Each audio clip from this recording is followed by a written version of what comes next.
As mentioned, the title of today's talk, Contingent Urbanities and Rethinking Social Encounters. The subtopics of today's talk are understanding urbanities beyond territorial constraints, public space of cities and social encounters, and then I would say something about alternative mappings bound to urban transformations, and also at the end of the talk discuss about some challenges of current urban studies. These topics present some of my published research results and something in process, and so I try to elaborate some of these research topics in more wider context today. So this graph indicates globally the increased population of living in urban areas. The general fact is that at the moment more than half of world population lives in cities. So one may ask, does everything becomes urban if to extend this tendency?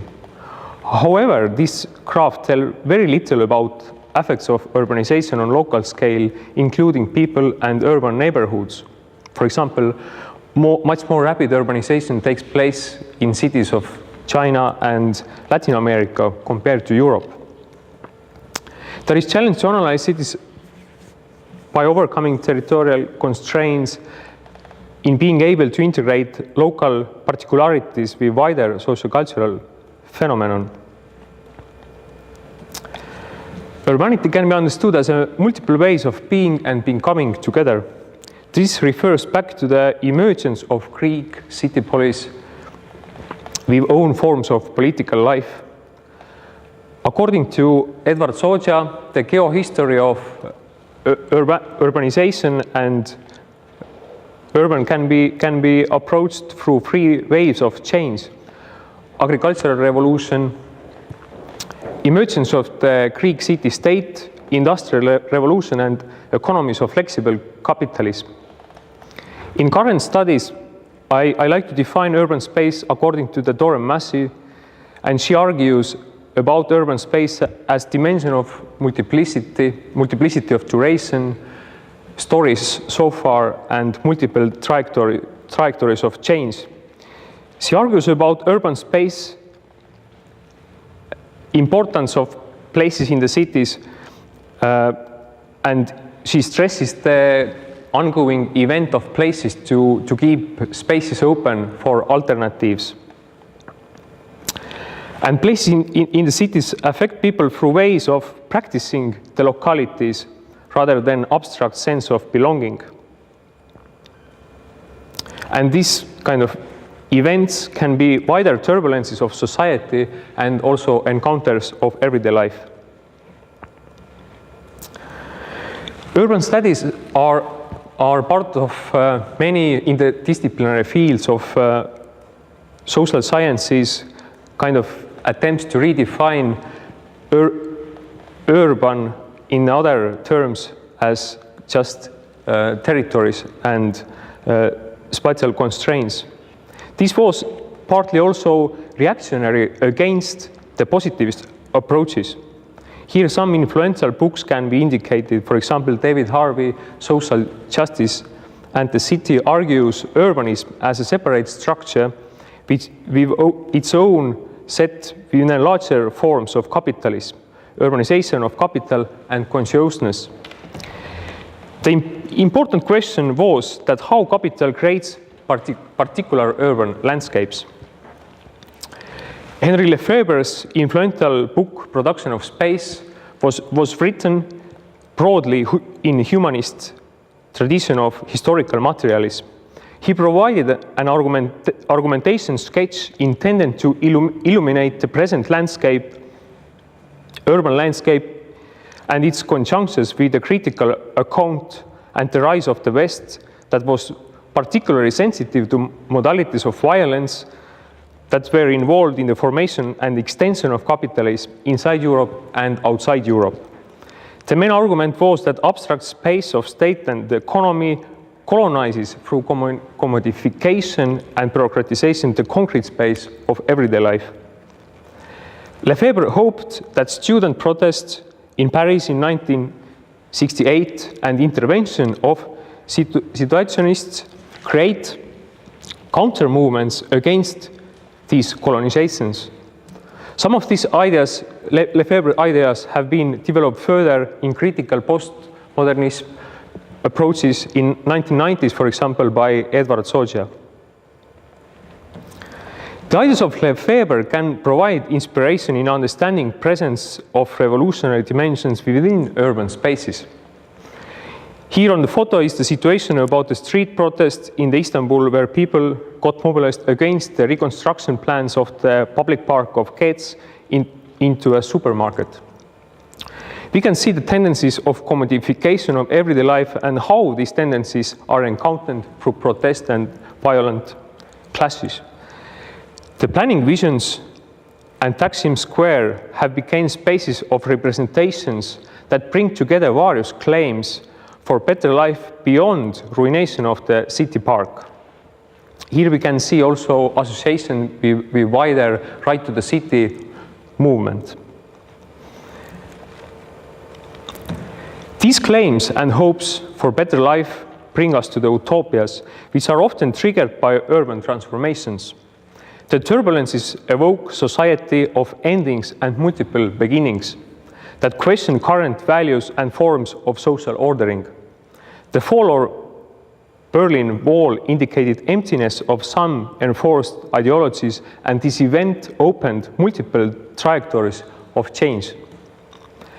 The process of privatization and ultra-liberal economic system have caused significant transformation in East European societies and cities. It is possible to argue about acceleration of change, enforcing the dominance of immediate space-times.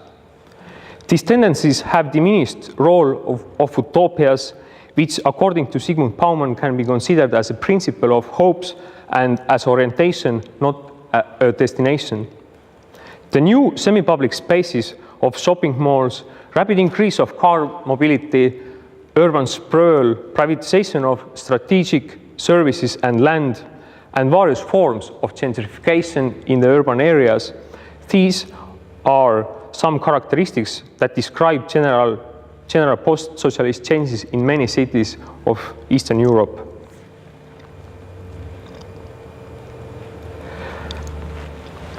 The city of Tallinn provides rather extreme example of land privatization and urban sprawl, which extends the city region far behind the boundaries of the municipality. Only about 20% of city's territory belongs to the municipality. This situation of land ownership influences directly processes of urban planning, which are dominated heavily by the interest of private investors. One of my recent research focuses has been on multiple dimensions of Tallinn seashore transformation. This used to be mainly closed territory in Soviet time, and until now there exist several splinters of industrial harbors. However, in recent decades, the waterfront of Tallinn has become part of hectic renewal and mobility flows.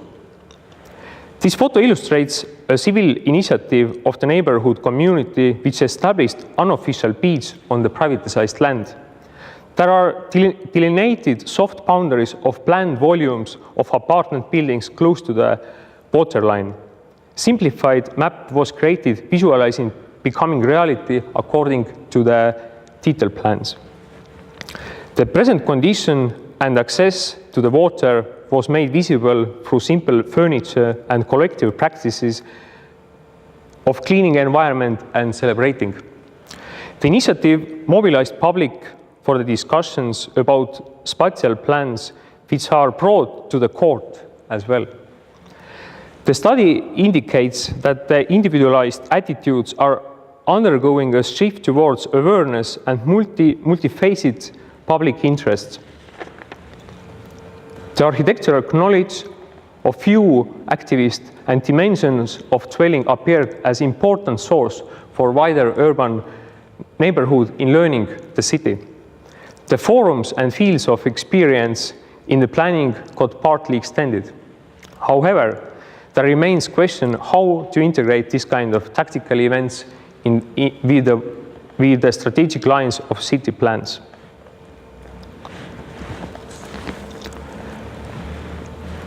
Tallinn was part of European Capital of Culture in year 2011. I have analyzed the traces that the program of European Capital of Culture left in the public space of Tallinn and how such effects continue to exist through ideas and practices. To identify these effects, the trajectories of change and dimensions of place-based stories and durations were analyzed. The study indicates importance of temporary architectural installations and public interventions that revealed some potentials of urbanity. The tendency of opening access to the sea was associated to a number of initiatives that conveyed in one way or other the idea of nature-friendly lifestyle in the city and encountered people to complete the question, what is a good city? The current photo illustrates here attempts to establish community garden. This initiative of growing edible plants in the former thermal power station area revealed the capacities of civil action to problematize and remake associations between urbanity and nature. The case study shows that the rationalities behind the experimental gardens can be enforced over time, refocused over time, since the garden is made up number of realities, such as a community for growing edible plants, a meeting place of leisure, a platform or a stage of creative collaborations, and node of urban renewal. Critical analysis suggests that program of Tallinn 2011 as European Capital of Culture mainly involved non-governmental organizations which already have been rather strong and got off the ground and sought kind of amplify their effects. At the same time, only a handful of initiatives were launched in the densely populated districts of large apartment blocks, which are problematic in a number of ways.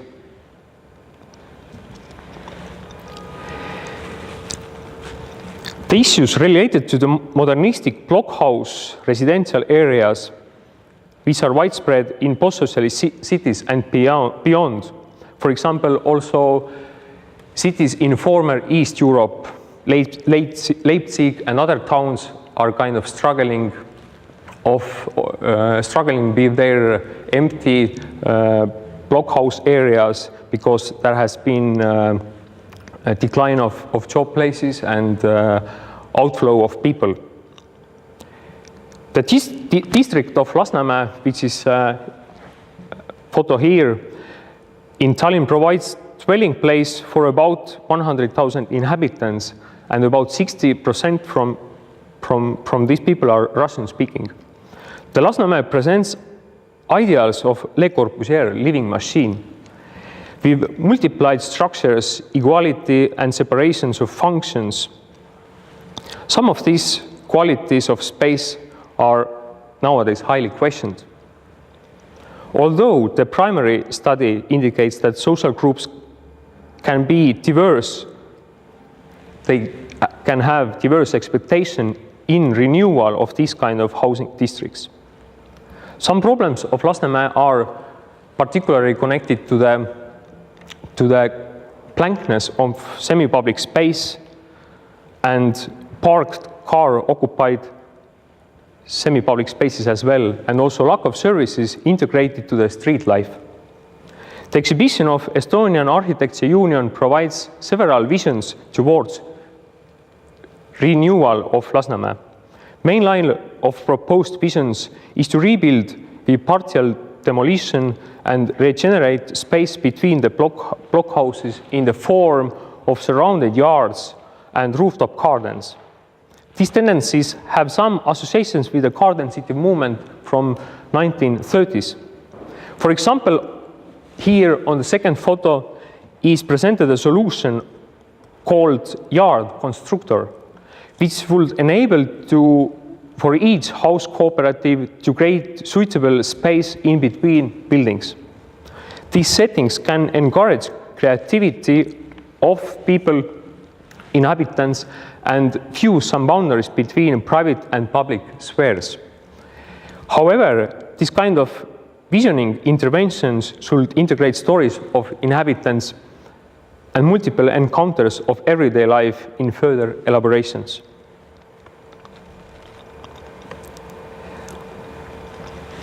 These last three examples about urban transformations in Tallinn indicate some wider socio-cultural tendencies.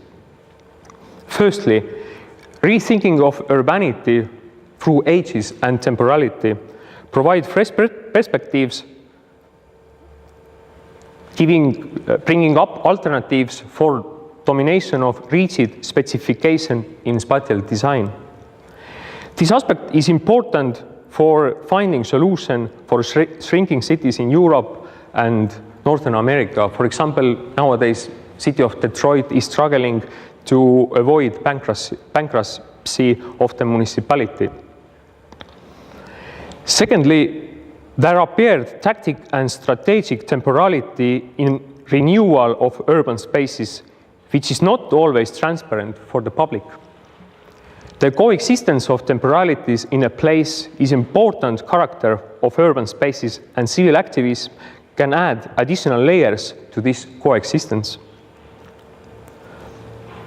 Thirdly, articulated utopias about possible urbanity aim to redraw boundaries between nature and culture and significantly extend fields of expertise in sustainable urban planning.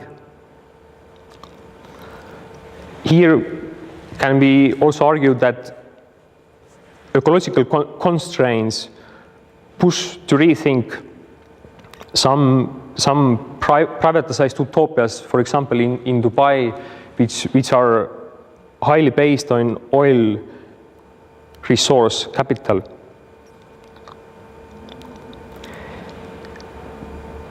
The privatization of utopias is generated towards opening spatial and mental disconnections. There are some interventions to imprint more slow kind of rhythms on the public spaces in the age of increased mobilities. And fourthly, singularity appears within process of socialization and urbanization. It means bringing forth of worlds, whether they be poetic, literary, or material and real.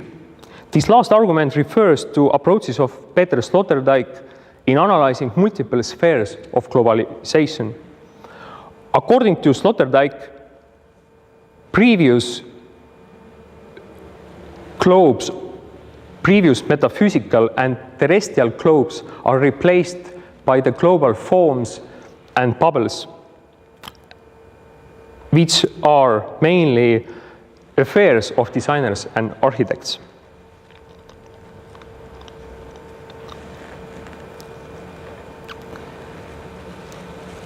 These articulated phenomena points to the methodological issues in urban studies. By my opinion, the frames of common case study research require further elaborations.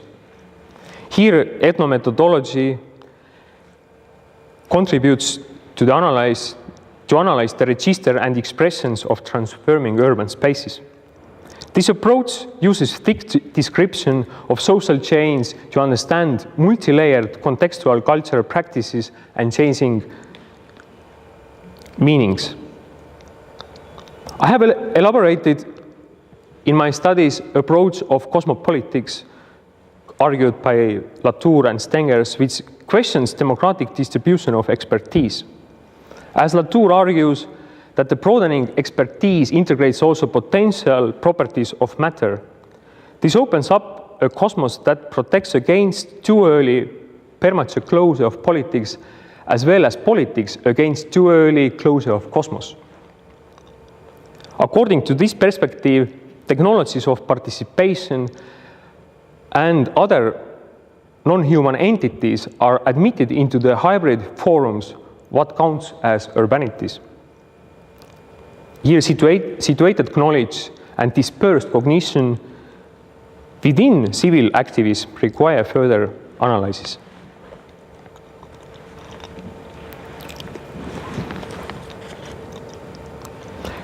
The interactive technologies of communication have much changed how people experience and influence futures of surrounding environments. Many civil initiatives have elaborated alternative ways to visualize problems and mobilize public around the issues. I have conducted a study about the collective action called Let's Do It World. In the graph, there are publicly mapped illegal divestment sites of waste in cities and regions. The preliminary study results indicate importance of technologies of participatory mapping to empower particular situations in civil activism. The relational spaces of politics articulated and mediated affects, weaving together emotional motivation, skills, and places associated to collective cleanup of waste. The process of weaving took place by temporary constellations of humble haunting of disturbing objects associated with illegal litter disposals and improved living environments. The intensive litter cleanup event made it partly possible to overcome official boundaries, although the disappearance of publicly generated waste was hindered by rigid institutional boundaries. This social body of Let's Do It World body of action inspired the public to become an interactive participant instead of radical protester or passive observer in the environmental action. The appearance of disturbing waste objects is encountered by international initiative in multiple ways as cleaning, educating, creating associations, and even ignoring to find open fields of practice. Translocal conjunctures can bring into shared awareness and alternative resistance to search for common spaces. The current study indicates that particular waste matter assembles collective spaces which are simultaneously cartographic, activist, and diplomatic, provoking humble contestation and hopes.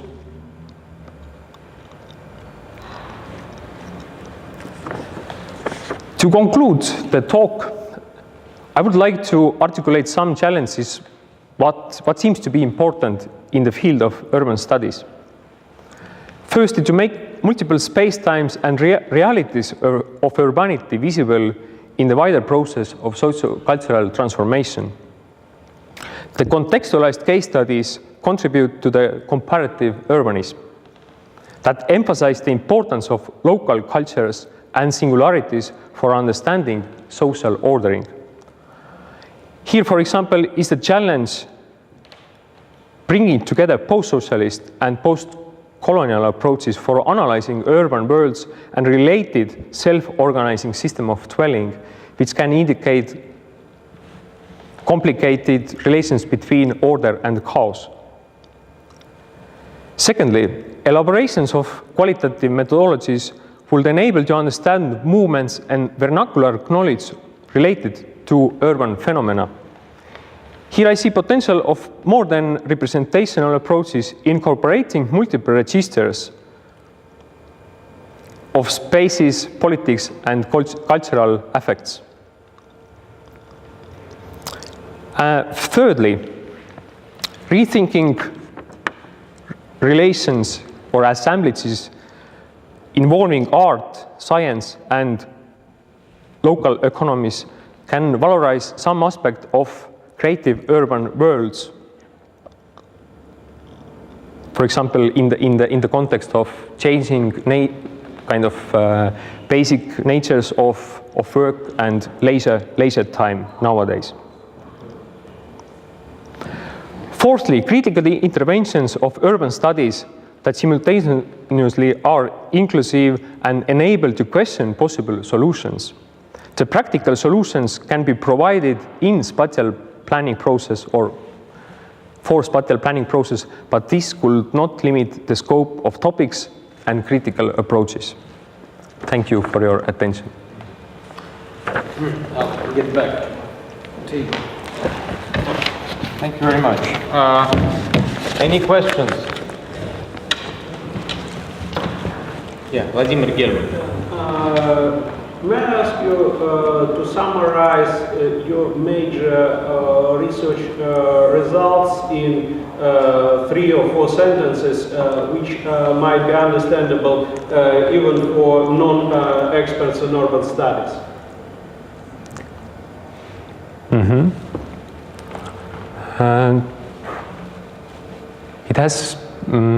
It is firstly the importance of social movements to problematize the privatization of public spaces. Secondly, the increasing importance of communication technologies to mobilize public around some problem aspects related to urbanizations. And also thinking and kind of understanding of challenges and transformations of urbanities and urban worlds related to the increase of mobility of people, mobility of capital, mobility of ideas. This includes also the urban planning ideologies, for example. Yeah, but then the next question arises. Everything you said, the role of social movements, the increasing role of technology, the impact of mobility, looks like more or less apparent. What kind of academic value your research added to these statements? What kind of new developments your analysis opened? One contribution, what I have tried to elaborate is that how urban neighborhoods kind of bring up, they can be ideas, kind of utopian ideas, but also very practical interventions, kind of rethink cities through relations between nature and culture. So I showed the examples of allotment gardening. I also mentioned questions related to the seashore and kind of opening to the seashore. And of course, this brings also the kind of memories what are related to the urban spaces.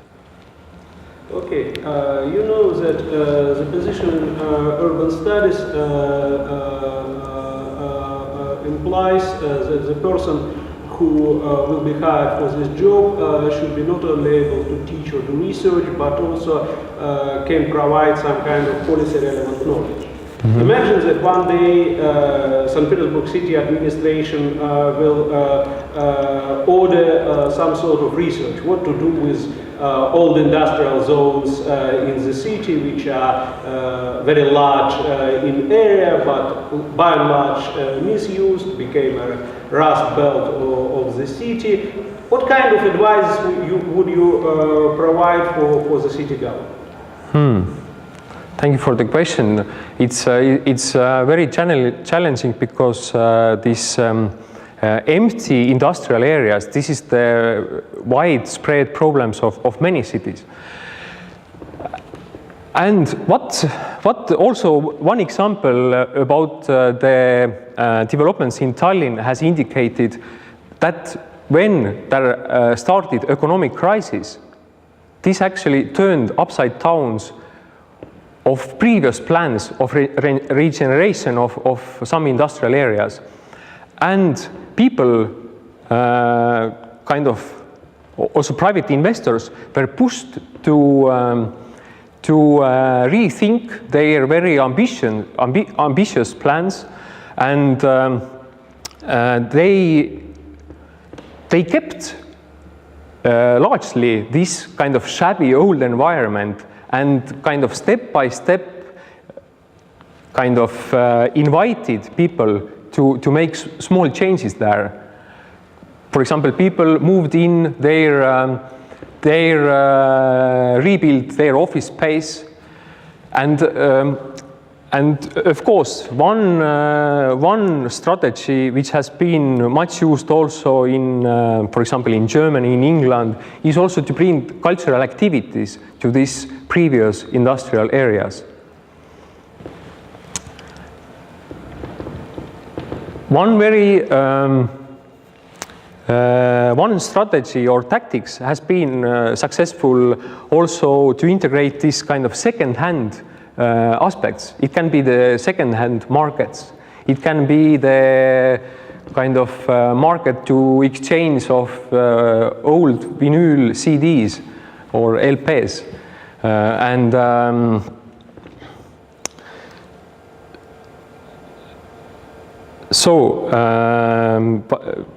What I wanted to then say is at first to understand what are the potentials of the current environment of this, and also the kind of particular character of these industrial emptied spaces, because it can attract also some culturally creative groups. Yeah, I understand your suggestion about making these former industrial areas as a kind of cultural zones. Why do you think that the city government will follow your advice?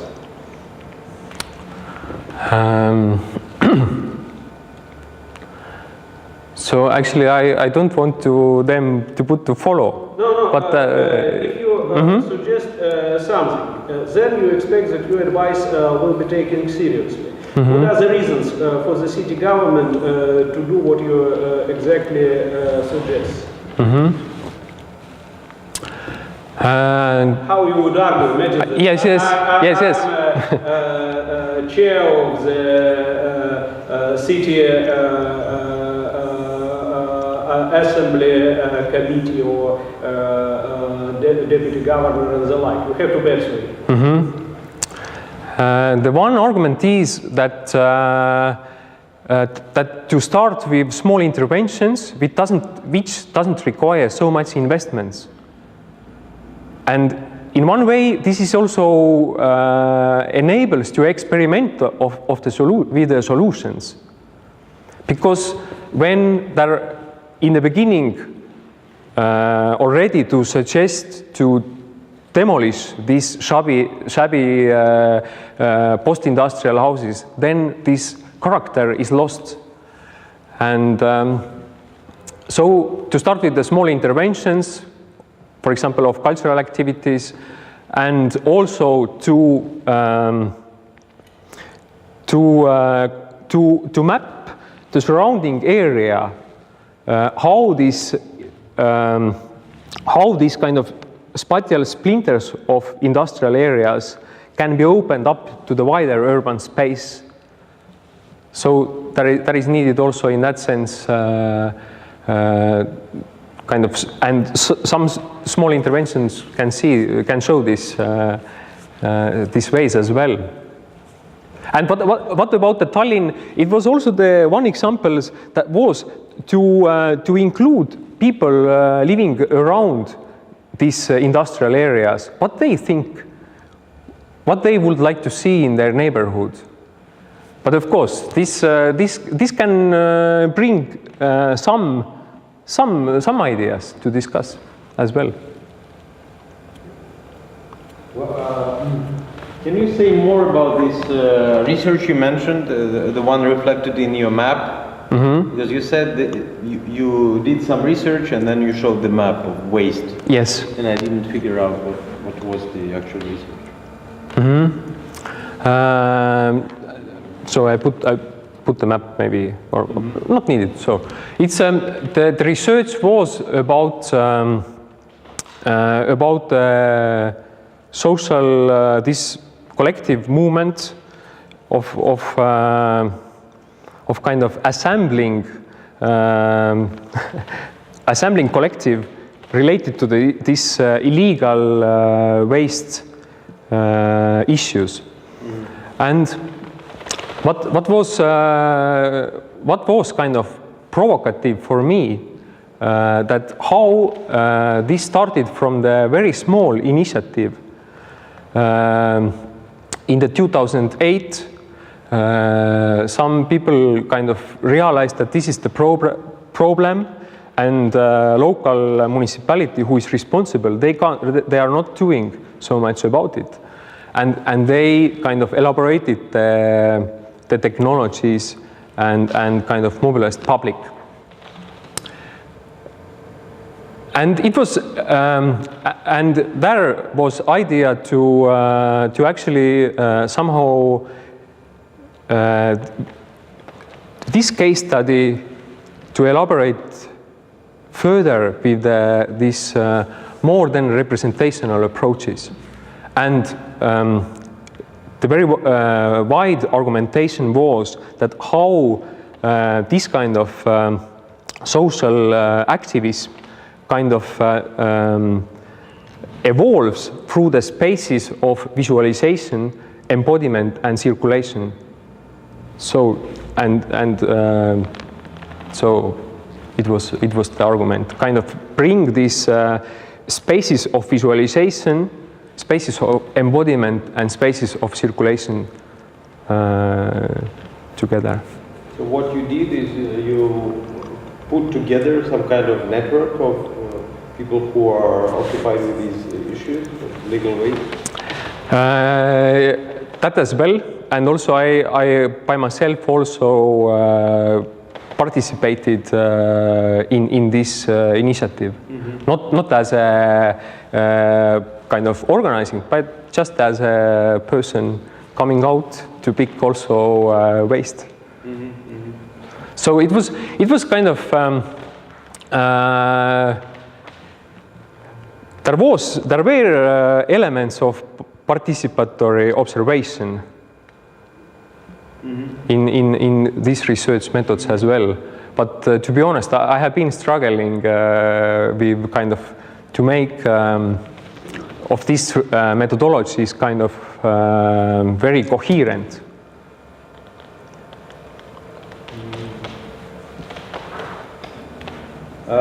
Can you say more about your research about Narva and Divan Gorod? I mean, this is a problem that is familiar to many of us. I saw your article on this. Ah, yes. What was this research? This research focused on generally of rethinking urbanity through the relations between culture and nature, and it was also the kind of questions of boundaries of urbanity which can extend across the national borders. And these more broader aspects were taken down to the questions of water and how we can think urbanity through the circulations of water. And of course, when you think cities and water, this is also very puzzling questions, because many cities also struggles with the lack of water, and also the Narva Ivangorod, this as a context, we're bringing up also that how kind of technologies and this very concrete matter of water were kind of holding together this transboundary urban aspect, and how it fall apart as well, and also how there also became revealed questions of privatization of water. Also, this aspect came out heavily of that, and there was also aim to kind of rethink this case study in the aspect of actor network theory of ideas of Bruno Latour and John Law, for example.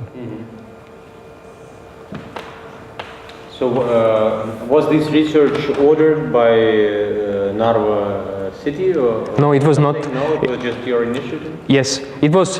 This research is, yes, it's published on the Journal of Baltic Studies in 2009. And this was part of my doctoral thesis, this topic and also this article, because I compiled doctoral thesis through published articles. I see. But of course, I made interviews with some people from municipality taking care about the water aspects, water issues. Yeah. I have a comment to, I guess, from my own and question to you. First of all, I'd like to just highlight that despite we are listening to a candidate for a professorship at the Department of Political Sciences and Sociology, we have 3 students from anthropology department present and no students from your department. So the chance that it could make sense if this chair, once it's established, is made available to the students from our department, because there is a consistent interest in topics of urbanity throughout the years in our department. Yes, this is an interdisciplinary field, and obviously the hired professor would have to serve all of the departments of the university. The same as with your migration professorship, for example. Thank you. And question, what puzzles do you see, what research puzzles do you see or foresee in your possible stay in St. Petersburg? Have you been focusing on some of the Russian cities before, and have you already established some kind of potential partners that you could work with whilst here? Thank you for the question. Of course, I have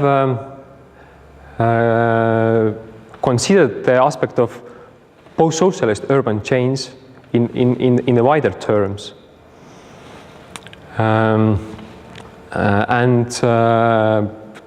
Of course, this includes also the cities of Russia, also in Baltic states and further.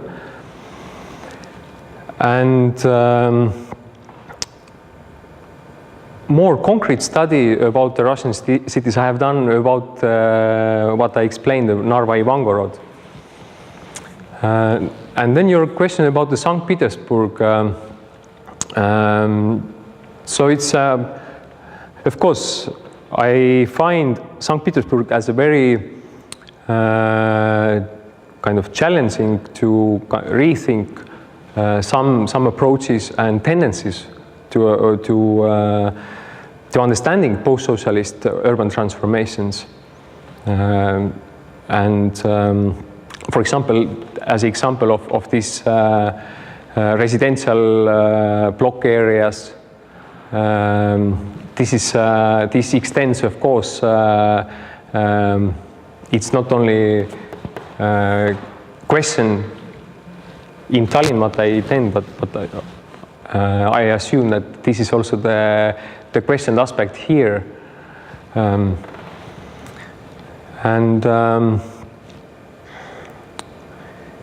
So it's, but it will require more thinking to how to bring concrete topics to the St. Petersburg context. And some aspects were about civil initiatives of urban neighborhoods, how they question the change of public spaces. So this will be interesting for me to look also in the context of St. Petersburg as well.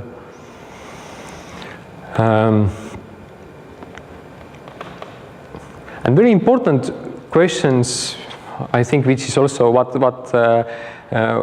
we are one way or other all kind of what we are encountering, and what I encountered also today is like a traffic, the very high increase of the cars and traffic jams, and the aspect of kind of how to regenerate public space without kind of getting too much to the cars, or how to struggle with this very quick increase of the cars, and the aspects of public transport. So what will you do to struggle against the traffic jams and increase of cars? Oh, yes, yeah. Realistic situation. I mean, someone from the city government comes and says, "Give us your expert opinion." Mm-hmm. Today I saw very little people bicycling in St. Petersburg. I think this can be one challenge. That what I have seen also in towns in Estonia, for example, that how bicycle culture has kind of is increasing, and of course this is also it demands from the city planning of light traffic roads to make traffic more safe, but also how people are interested to start to use the bicycles. Secondly, the high use of the cars is very much the question of parking. And when the parking is made more expensive, when this more expensive, and when there are a lot of traffic jams, it becomes uncomfortable anyway. But it is very much a question of, because this is also the paradox. We think very much about kind of cars as a mobility, but also it relates very much about it's about the parking. And for example, the examples of Stockholm and also the London, these cities have introduced very strong measures to tax the cars which enter to the city center area. So it has made more expensive for the users. So then bicycles, and then also the issues related to the parking and taxation of entering to this urban center area. This can be two examples.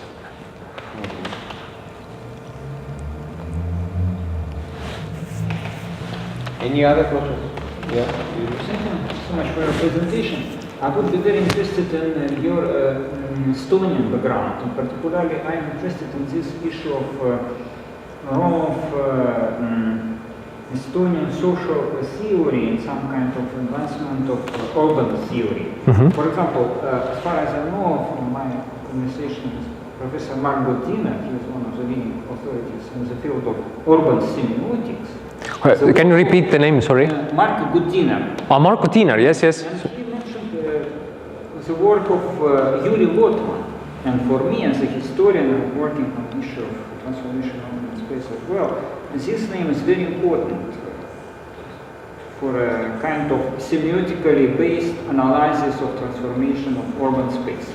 I would be interested to what extent Yuri Lotman is presented in present-day urban theory, or I don't know how to say it, in Estonia.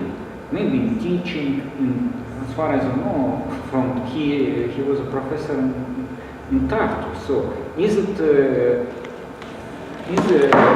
his work actual or influential in your context or for your research? I mean, or it is only Western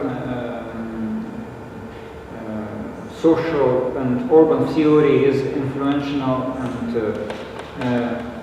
thought giving for your research? Because I'm just wondering if you have some kind of Estonian authorities, who might be interesting for development or elaboration of questions of urban space. If you have, or Yuri Lotman, for example. Yes, thank you very much for bringing this question up. Of course, Yuri Lotman is very influential thinker, has been and is also nowadays in Estonia on the field of social sciences and human sciences as well. Of course, he, as a part of Tartu Moscow School of Semiotics, and his ideas, that your focus of the question was that how ideas of Yuri Lotman are translated to the urban studies.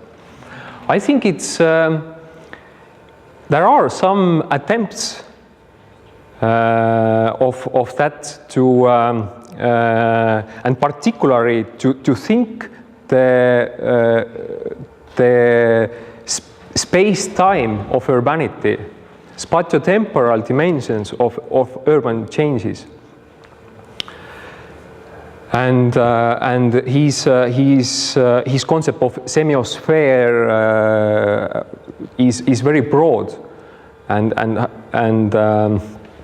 for example, there have been also attempts to bring ideas of Yuri Lotman